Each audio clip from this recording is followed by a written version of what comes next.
Hello my dear student, very heartiest welcome to on and only on my YouTube channel Physics by Pradeep राज। जैसा कि दोस्तों हम लोग बात किए थे, क्या चीज़ का बात किए थे, सीरीज कॉम्बिनेशन का पूरा बात कर चुके थे। अब हम लोग दोस्तों पैरेलल कॉम्बिनेशन का बात करेंगे। आप लोग रिवीजन कर चुके होंगे। चलिए हम लोग पैरेलल कॉम्बिनेशन का डायरेक्ट बात करेंगे दोस्तों, क्योंकि 12th का सिलेबस बहुत ज़्यादा है दोस्तों, इसलिए हम लोग 12th का सिलेबस को कंप्लीट करना है। थोड़ा सा रिवीजन तो कर लेंगे, एक वीडियो में पूरा रिवीजन, और जो भी क्वेश्चन आपको पूछना है पूछ सकते हैं। आइए हम लोग पैरेलल कॉम्बिनेशन का बात करते हैं। देखिए आ गया पैरेलल कॉम्बिनेशन। पैरेलल कॉम्बिनेशन में क्या होता था, पहले सीरीज कॉम्बिनेशन का बात करें तो सीरीज कॉम्बिनेशन में क्या होता था दोस्तों, हम लोग डायरेक्ट जो आर इक्विवेलेंट निकालते थे वो निकालते थे R1 plus R2 plus R3 plus dot dot dot R। तो ये जो हो गया था, हम लोग सीरीज कॉम्बिनेशन का बात किए थे दोस्तों। बहुत सारा फार्मूला भी बात किए थे सीरीज कॉम्बिनेशन में।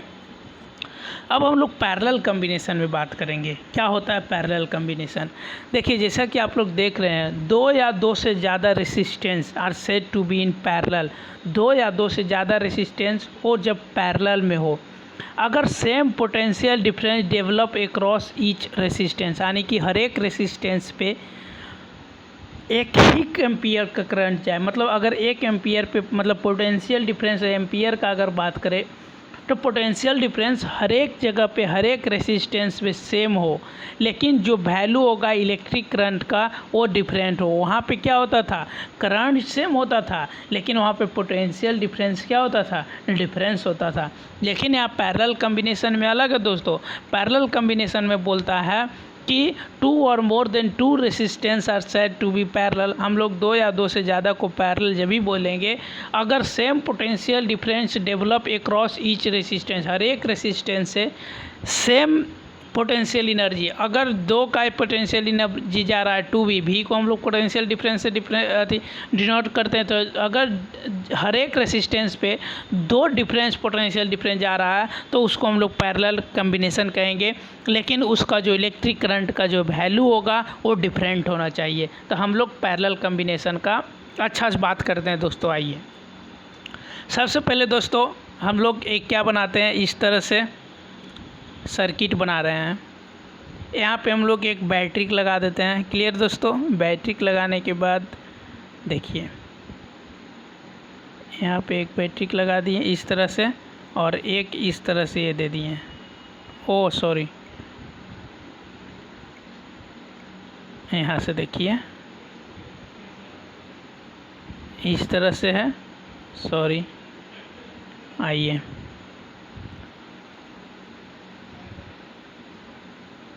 क्लियर है? ये मेरा मान लिया जाए क्या है, मान लिया जाए ये आर, जो भी देना है देते हैं बाद में। उसके बाद आप लोग दोस्तों यहाँ से एक खींचिएगा, यहाँ पे एक बनाइएगा। देखिए यहाँ पे बना दिए, और इस तरह से आप कनेक्ट कीजिएगा यहाँ पे। क्लियर है? उसके बाद आइए एक ऊपर आप लोग बनाइएगा इस तरह से,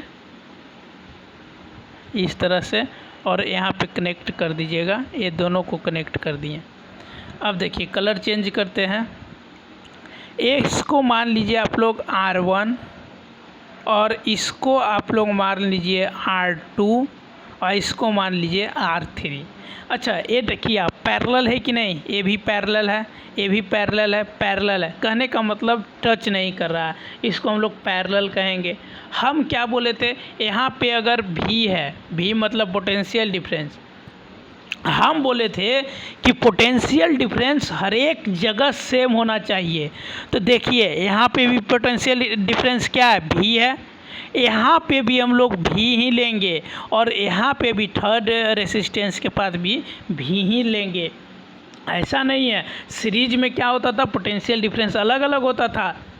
यहाँ पे V1 V2, तब हम लोग V1 निकालते थे, V2 निकालते थे, लेकिन पैरेलल कॉम्बिनेशन में ऐसा नहीं है। पैरेलल कॉम्बिनेशन में हम लोग क्या देखेंगे कि यहाँ पे पोटेंशियल डिफरेंस सेम है कि नहीं, तीनों जगह, तीनों रेसिस्टेंस पे पोटेंशियल डिफरेंस सेम पास होना चाहिए।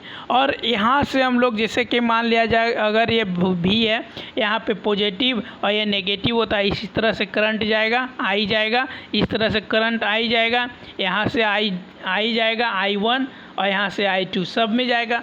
कहने का मतलब है दोस्तों कि यहाँ पे हर एक का मेन इसमें ये समझना है कि हर एक का पोटेंशियल डिफरेंस जो होगा सेम होगा, लेकिन जो करंट होगा, जो इलेक्ट्रिक करंट होगा वो डिफरेंट होना चाहिए। वो डिफरेंट हो भी जाएगा। अगर ये I1 है, यहाँ पे I2 जाएगा, यहाँ पे I3 जाएगा। क्लियर है? तो ये हो गया पैरेलल कॉम्बिनेशन। आइए जो हम बताएं सारा चीज़ वही बोलेगा दोस्तों। आगे देखिए, यही चीज़ हम भी बताए कि 3 रेसिस्टेंस है, 3 रेसिस्टेंस है जिसका R1 R2 R3 लिए थे। फिगर में देखे होंगे, हम भी बनाए इसी तरह से।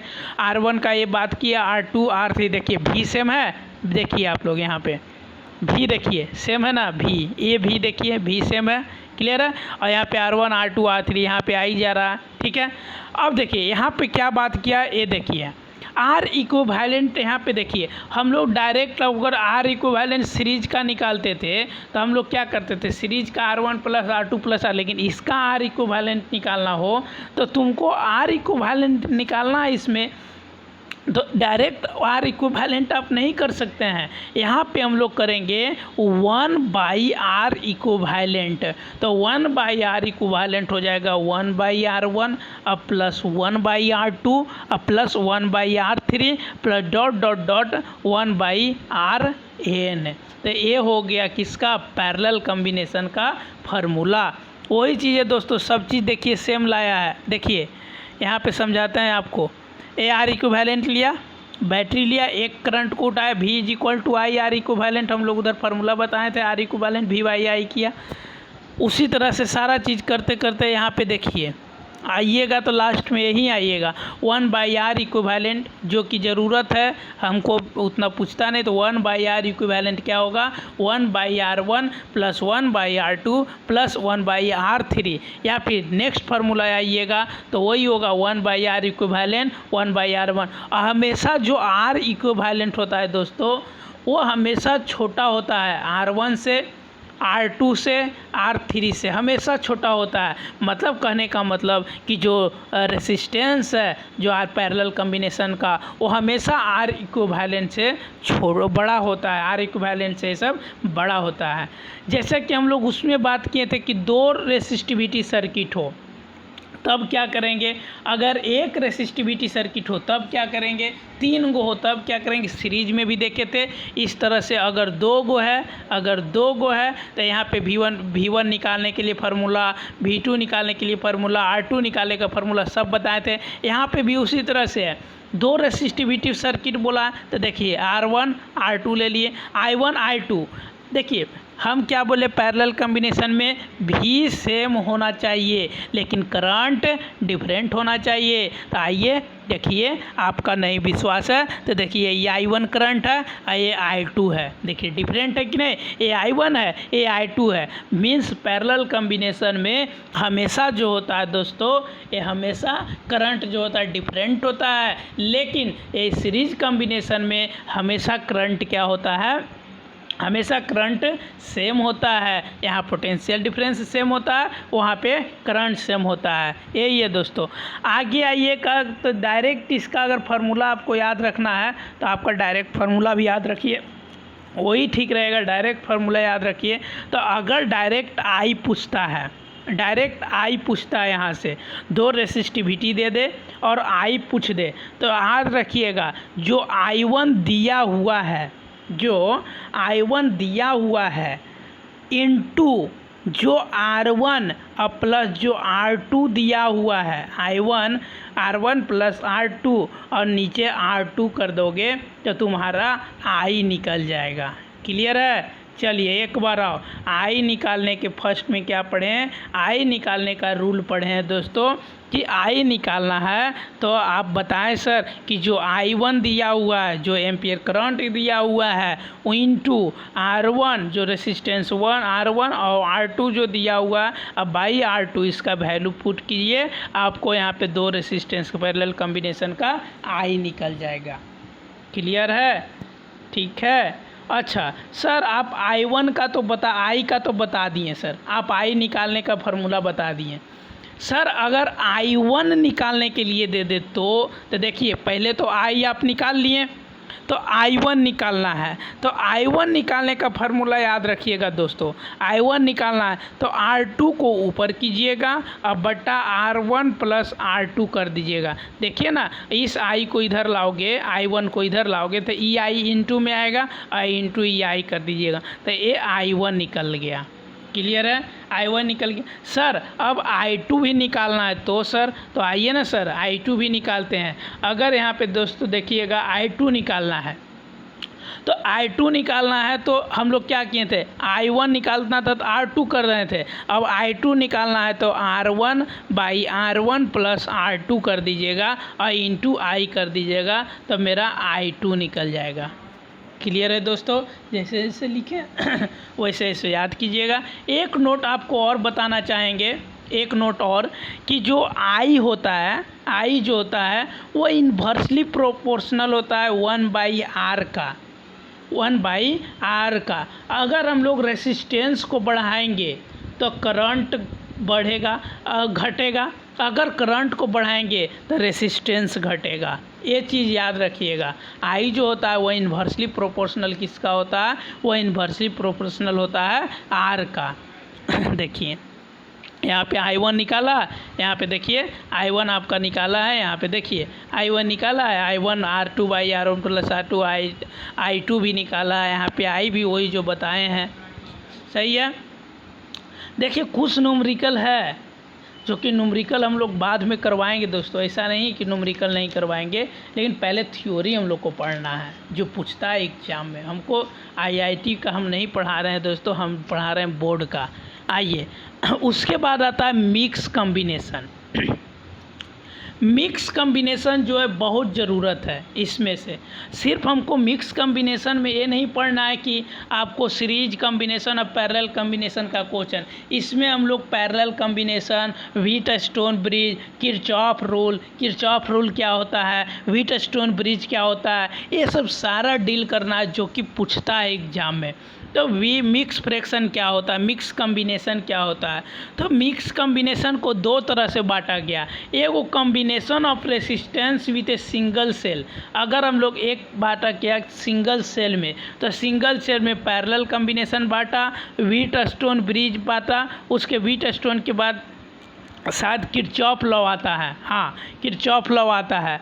उसके बाद combination of resistance with more than one cell, अगर एक सेल से ज़्यादा बांटा तो किरचॉफ लॉ सिर्फ यूज करेंगे। तो देखिए व्हीटस्टोन ब्रिज अब पढ़ते हैं, किरचॉफ रूल हो गया। आइए व्हीटस्टोन ब्रिज क्या होता है।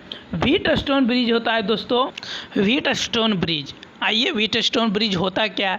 देखो व्हीटस्टोन ब्रिज जो होता है दोस्तों वो 4 इलेक्ट्रिकल रेसिस्टेंस का अरेंजमेंट होता है। कितना, 4 इलेक्ट्रिकल रेसिस्टेंस का अरेंजमेंट होता है, जिसमें हम लोग कोई एक रेसिस्टेंस को फाइंड करते हैं, कोई एक रेसिस्टेंस को फाइंड करते हैं किसी तीसरे के टर्म में, किसी तीसरे के टर्म में। तो वही चीज़ आपका बोला ना कि जो Wheatstone bridge is the arrangement of 4 electrical resistance, कितना electrical resistance, 4 resistance, in which we can determine the value of any one resistance, कोई भी एक रेसिस्टेंस का वैल्यू को निकालते हैं in terms of other 3 known as resistance, और जो 3 को और बचा उसके टर्म्स पे। व्हीटस्टोन ब्रिज सर्किट या फिर आप रेक्टेंगल में बना सकते हैं, या फिर आप स्क्वायर के रूप में बता सकते हैं, या फिर आप क्वाड्रिलेटरल के फॉर्म में बना सकते हैं। कैसा फॉर्म में, क्वाड्रिलेटरल का फॉर्म में। वही बोला द व्हीटस्टोन ब्रिज, अगर व्हीटस्टोन ब्रिज लिखने आता है दोस्तों सेम यही लिखिएगा, 5 में 5 नंबर मिलेगा। 5/5 Wheatstone bridge is the arrangement of 4 electrical resistance in which we can determine the value of any resistance in terms of other 3 resistance। एकदम 5 में 5 नंबर। और नीचे लिखिएगा the Wheatstone bridge circuit is designed either rectangle, either square, either quadrilateral shape in which 2 consecutive point are connected with a cell। 2 consecutive point को connect करते हैं cell में, 2 consecutive point connected with a 5th resistance known as shown in the figure. हम लोग figure एक आपको बना